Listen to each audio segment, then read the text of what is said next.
Jamaah. Yeay. Oh jamaah. Yeay. Alhamdulillah. Alhamdulillah masih di Islam itu indah.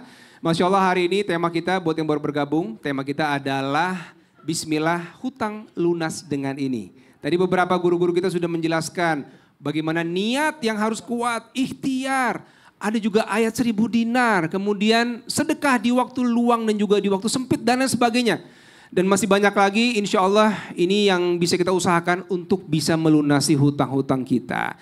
Nah sebelumnya kita akan menyaksikan sebuah tayangan VT tentang ternyata sedahsyat itu. Ini tayangan tadi ya Bib ya, ternyata faedahnya luar biasa loh. Ratib Al-Haddad ya Bib. Ratib Al-Haddad, ratib yang dikarang oleh Qutbil Irsyad wa Ghathil Ibad wal Bilad Al-Habib Abdullah bin Al-Haddad dari Tarib. Masya Allah, nah kita langsung pengen dengerin nih Bib. Bacanya sebaiknya kapan dan seperti apa bacaannya? Silakan Bib. Afwan, Abang Dude, Ustadz Maulana, Ustadz Syam, Ustazah Lulung.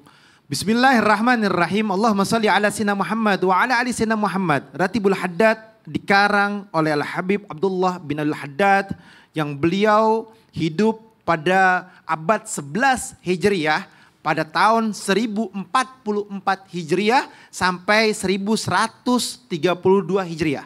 Dan beliau adalah seorang ulama besar, wali Allah yang mendekatkan diri kepada Allah Subhanahu wa taala dan bertakwa kepada Allah dengan sebaik-baiknya takwa, manusia pilihan Allah. Sehingga bacaan karangan beliau Ratibul Haddad yang dibaca oleh kampung pada zaman dulu tuh di masjid-masjid, di musola-musola, yang musolanya zaman dulu, yang musolanya dulu-dulu itu pasti ada. Tapi kalau masjidnya baru atau masjidnya yang berbeda mazhabnya atau berbeda sesuatunya, maka tidak baca ratib. Tapi kebanyakan orang tua zaman dulu itu pasti baca Ratibul Haddad setiap malam Jumat. Setiap malam Jumat di masjid-masjid. Bahkan di kampung saya, di kampung Melayu, di musola saya, itu selalu dibaca. Dan di musola-musola yang lain, di masjid-masjid yang lain, itu selalu baca Ratibul Haddad. Di dalamnya diawali dengan Fatihah, bertawasul kepada Rasulullah SAW, kepada orang-orang yang alim, orang-orang yang saleh, dilanjutkan dengan pembacaan ayat kursi, dilanjutkan dengan akhir Quran surat Al-Baqarah, dilanjutkan dengan subhanallah, alhamdulillah, wala ilaha illallah, Allahu akbar, baca selawat kepada Nabi Muhammad SAW dan membaca daripada apa? Bismillahilladzi la yadurru ma'asmi syai'un fil ardi wala fis samai wa huwas samiul alim. Radina billahi rabban wa bil islami dina wa bi Muhammadin nabiyya. Aku ridha Allah sebagai Tuhanku dan Nabi Muhammad sebagai utusan Allah. Dan di dalamnya istighfar, meminta ampunan kepada Allah, berselawat kepada Nabi Muhammad SAW dan bacaan-bacaan yang lainnya. Di dalamnya zikir-zikir mengingat kepada Allah. Dan tentunya di sini banyak pengabulan daripada doa. Baca kulhu 3 kali, baca Al-Falaq, baca An-Nas, baca La ilaha illallah 40 kali. Dan di dalamnya mendekatkan diri kepada Allah. Bahwasanya ya Allah, kami hamba yang lemah, hina, tidak ada daya, upaya, kecuali dengan kekuatanmu. Disinilah yang dikatakan ad-du'a silahul mu'min. Doa senjatanya orang yang beriman. Di dalamnya banyak bacaan memuji Rasulullah, memuji Allah Subhanahu wa taala, mendekatkan diri kepada Allah Subhanahu wa taala, bertakwa kepada Allah dan berharap akan dijadikan hamba Allah yang dekat dengan Allah. Niscaya kumpulan bacaan ini yang dibaca setiap malam Jumat atau ba'da maghrib atau ba'da isya atau ba'da subuh dibaca setiap harinya, maka niscaya insya Allah doanya dikabulkan oleh Allah Subhanahu wa taala. Dan di dalamnya hati yang rusak, hati yang kotor, hati yang hina, hati yang banyak dosa, ini adalah bengkel. Ini adalah bengkel bagi mereka yang hatinya rusak. Dekatkan diri kepada Allah, berzikir kepada Allah. Karena berzikir ketika mengingat nama Allah Subhanahu wa taala, insya Allah hatinya menjadi tenang, hatinya menjadi ikhlas, hatinya penuh dengan ridhonya Allah Subhanahu wa taala. Ini bengkel hati. Masya Allah, terima kasih, boleh tepuk tangan buat Habib Usman. Jadi mengamalkan zikir tadi ya, Masya Allah ya. Niat kita dikabulkan, tadi kata Habib adalah bengkel hati. Ya, bengkel hati, kemudian dan lain sebagainya, insya Allah mudah-mudahan kita bisa terus mengamalkan Ratib Al-Haddad ya Bibi, insya Allah. Amin. Tiap malam Jumat, tiap habis maghrib juga bisa? Boleh. Boleh kapanpun ya berarti? Yang penting adalah bacanya yakin Allah sebagai penolongnya dan insya Allah akan ditolong sama Allah. Masya Allah, yakin Allah yang akan menolong kita, Masya Allah ya Bu ya. Baik, terima kasih Habib Usman. Dan sekarang kita langsung mau bertanya ke Ustadz Syam. Ustadz Syam. Baik, sebelum ini kita akan menyaksikan dulu VT tentang tidak sanggup bayar hutang, lakukan ini. Ini orang yang mau melunasi hutang. katanya bisa juga dilakukan dengan sholat taubat Ustadz. Yap. Kenapa harus sholat taubat? Nah ini kita pengen tahu. Silakan Ustadz Syam. Baik, tapi guru kami Ustaz Maulana Habib Utsman, Bunda Lulung, maksudnya para alim ulama, para jamaah yang dimuliakan Allah Subhanahu wa taala, rahasia ke-8 untuk bisa melunasi hutang adalah melaksanakan salat 2 rakaat, yaitu salat taubat. Ada 2 rakaat yang diajarkan Nabi Shallallahu Alaihi Wasallam, yang mana ketika 2 rakaat ini dilakukan maka Allah Subhanahu Wa Taala mengampuni dosa-dosa kita. Dan ketahuilah bahwasanya Imam Nawawi rahimahullah itu juga menuliskan bahwa sholat ini diantaranya disebutkan sholat sunnah taubat. Yakni sholat 2 rakaat, habis itu memperbanyak beristighfar, merenungi kesalahan, merenungi daripada kekurangan, bertaubat kepada Allah Subhanahu wa taala. Kenapa diminta sholat taubat untuk melunasi hutang? Yang pertama, setelah dia sholat 2 rakaat kan taubat benar-benar tuh. Di situ biasa ada Allah kasih petunjuk ke dalam hati dan akalnya, ke dalam pikirannya, bahwasanya subhanallah ternyata saya memang salah. Kenapa saya harus berhutang? Lalu merenunglah, iya ya Allah ya Rabb, ini gara-gara saya keseringan main HP, akhirnya kepencet pinjol. Ini gara-gara ini segala macam, melihat orang lain nikmatnya, saya juga pengen seperti itu. Akhirnya saya besar pasak daripada tiang, makanya berhutang. Makanya dengan bertaubat bisa membantu melunasi hutang. Kenapa? Dengan taubat ada kesadaran diri. Oh ternyata saya ada hutang ini karena terlalu malas bekerja. Saya ada hutang ini, oh ternyata karena saya tidak sekencang si Anu usahanya. Saya cuma lihat suksesnya, tapi saya tidak lihat usahanya. Ada orang mengatakan, si itu sama-sama dagangan, kenapa kok dia lebih laku, saya kurang laku, apa saya juga sudah sholat duha. Oh perhatikan, dia sudah sholat duha 40 tahun, kau baru setahun. Subhanallah, lihat usahanya, jangan hanya lihat kesuksesannya. Dengan taubat kita bisa introspeksi diri. Yang kedua, dengan taubat kata Al-Quran, فَقُلْتُ اسْتَغْفِرُوا رَبَّكُمْ إِنَّهُ كَانَ غَفَّارًا يُرْسِلِ السَّمَاءَ عَلَيْكُمْ مِدْرَارًا وَيُمْدِدْكُمْ بِأَمْوَالٍ وَبَنِينَ وَيَجْعَلْ لَكُمْ جَنَّاتٍ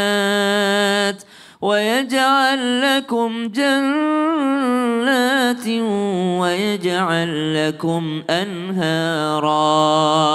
Dengan istighfar Allah ampuni dosa. Dengan istighfar Allah turunkan keberkahan. Dengan istighfar Allah tambahkan harta. Allah tambahkan anak-anak. Jadi kalau sudah ditambahkan hartanya sama Allah, itu bayarkan hutangnya. Masya Allah.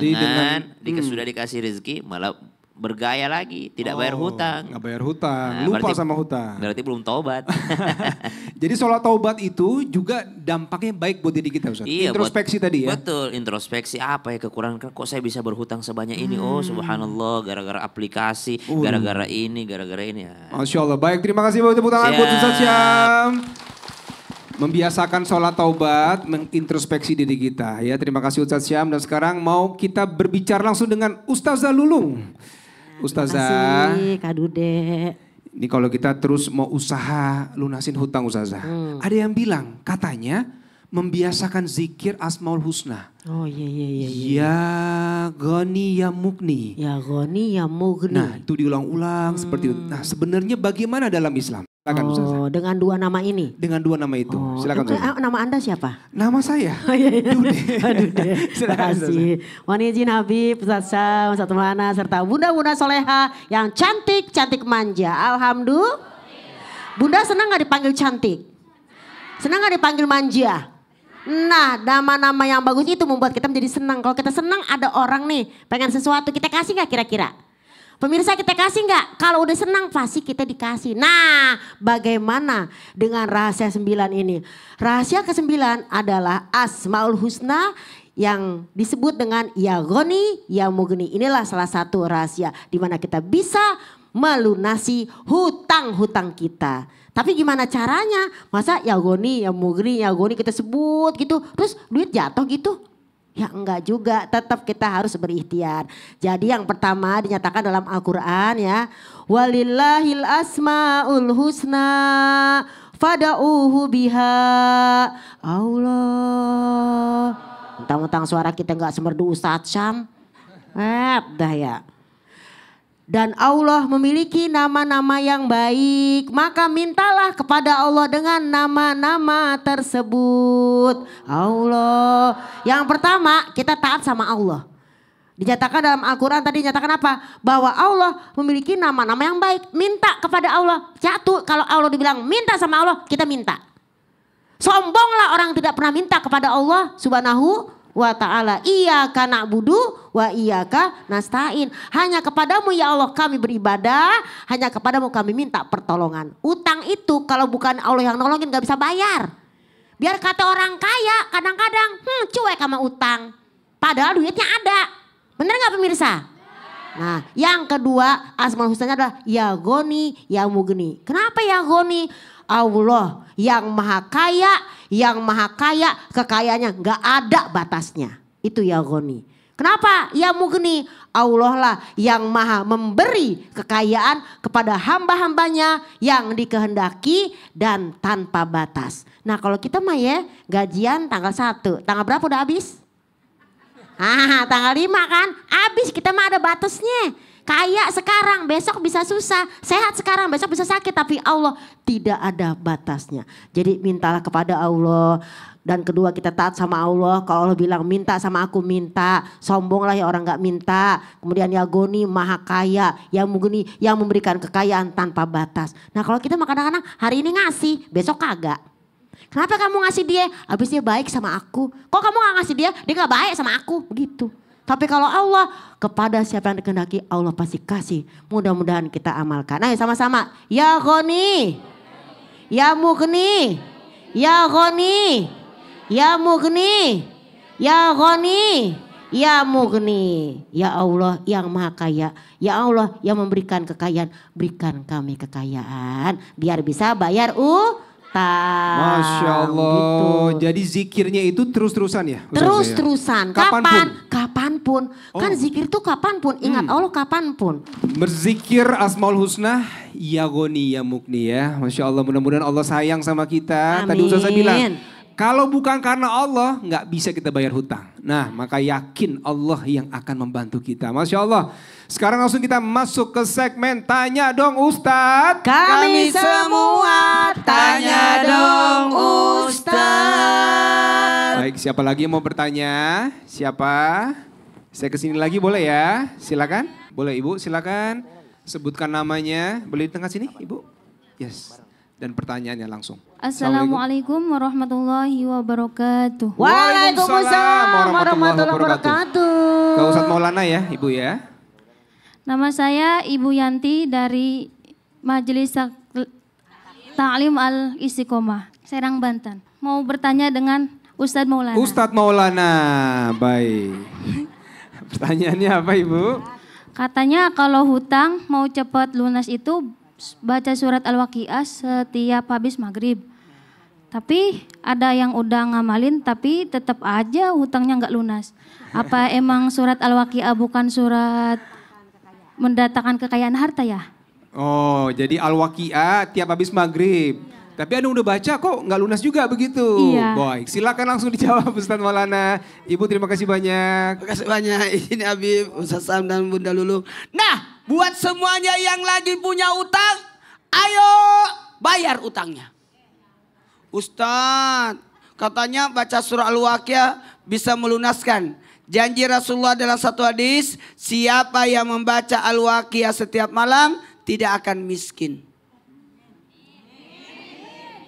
Apa artinya miskin? Merasa kurang. Apa artinya kaya? Merasa cukup. Itulah. Nah bagaimana caranya? Dalam kitab Az-Zinatul Asrar disebutkan ada 8 catatan buat Al-Waqiah. Apa artinya Al-Waqiah? Ini buat yang di rumah silakan buka Al-Quran surah Al-Waqiah surah yang ke-56. Nah ingat di dalam Al-Waqiah ada 8 kekayaan yang disebutkan di situ. 4 kekayaan nampak, 4 kekayaan tidak nampak. Pertanyaannya Al-Waqiah artinya kiamat. Tapi isi kandungannya ada kekayaan yang disebutkan. Kata Sayyidina Ali, kalau baca surah Al-Fatihah pasti kita jawab kan? Waladhdallin. kenapa baca surah Al-Waqiah tidak berdoa di situ? Padahal Allah bertanya dalam surah Al-Waqiah dengan 4 pertanyaan. 64, 69, 72. Kemudian di ayat 74.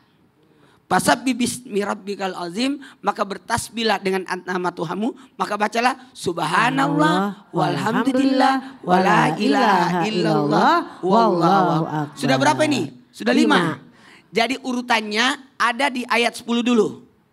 Di ayat 10 ada satu kekayaan disebutkan di situ. Ini tadi kekayaan yang nampak ya? 4.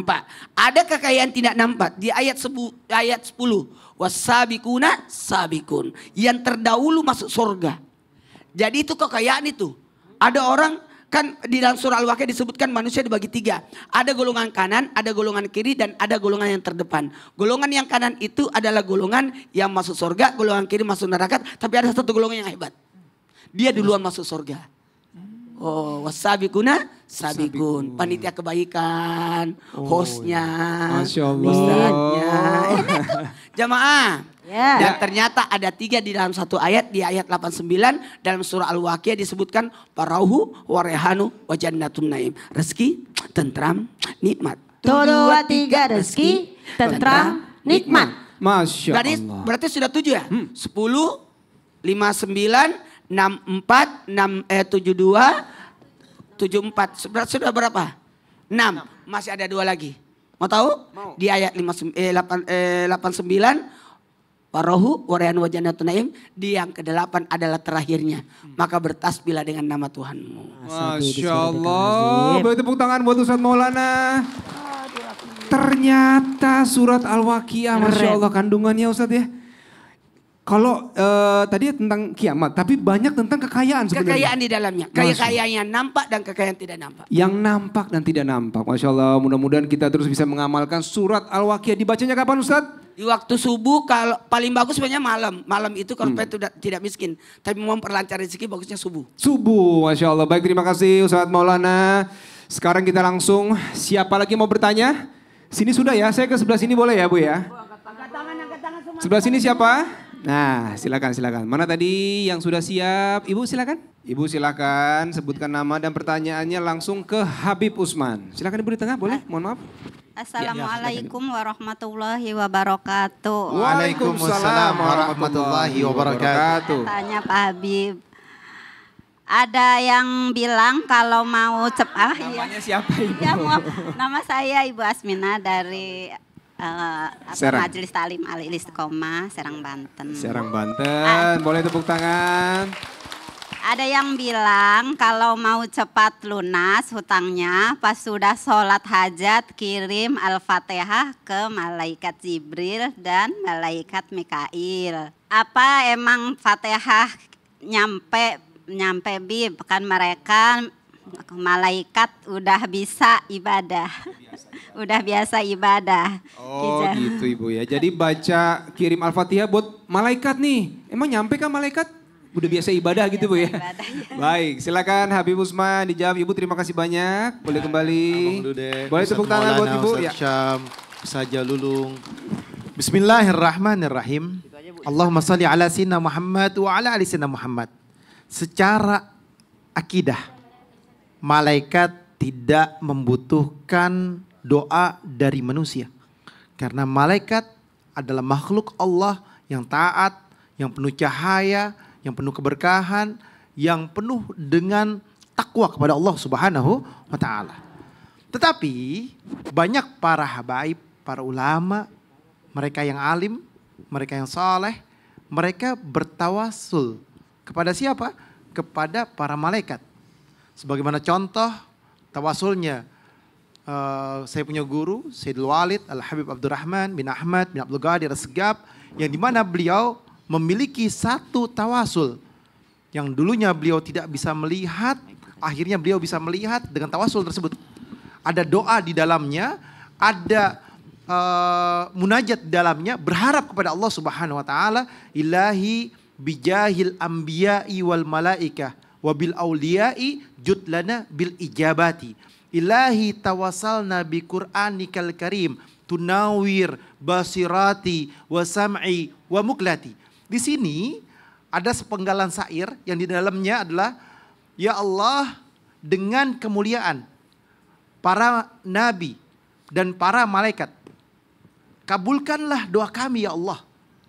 Jadi di sini ada adab, ada penghormatan, ada yang dimana berharap kepada Allah dengan kemuliaan. Siapa? Para nabi, kemuliaan para malaikat, berharap Allah kabulkan doanya. Sebagaimana dalam hadisnya baginda Nabi Muhammad SAW, Allahumma inni as'aluka wa atawajjahu ilaika bin nabika Muhammadin nabi rahmah.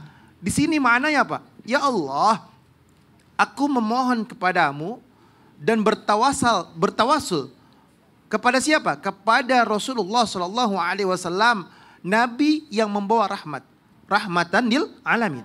Berharap agar Allah kabulkan doanya dengan pangkat dan kedudukan Nabi Muhammad SAW. Diperbolehkan di dalam syariat. Jadi banyak para ulama, para habaib, para kiai dan lain sebagainya berdoa kepada Allah Subhanahu wa taala dengan keberkahan mereka manusia yang dekat kepada Allah Subhanahu wa taala, khususnya para nabi dan siapa lagi? Dan mereka para malaikat. Dan juga ilahi bijahil anbiya wa malaika judlana bil ijabati. Minta agar dikabulkan doanya kepada Allah Subhanahu wa taala. Prinsipnya minta kepada Allah, bermunajat kepada Allah. Allah. Masya Allah. Baik, tepuk tangan buat Habib Usman. Masya Allah. Jadi diperbolehkan ya Habib ya? Diperbolehkan ya, Masya Allah. Tapi tetap kita yakin bahwa Allah yang akan mengabulkan, tapi dengan perantara yang baik juga insya Allah ya. Baik, Masya Allah, kita dapat banyak sekali ilmu hari ini tentang bagaimana melunasi hutang. Semoga terus kita istiqomah. Kita akan gali terus tema kita hari ini. Tapi sesaat lagi tetap di Islam itu Indah. Jamaah. Alhamdulillah.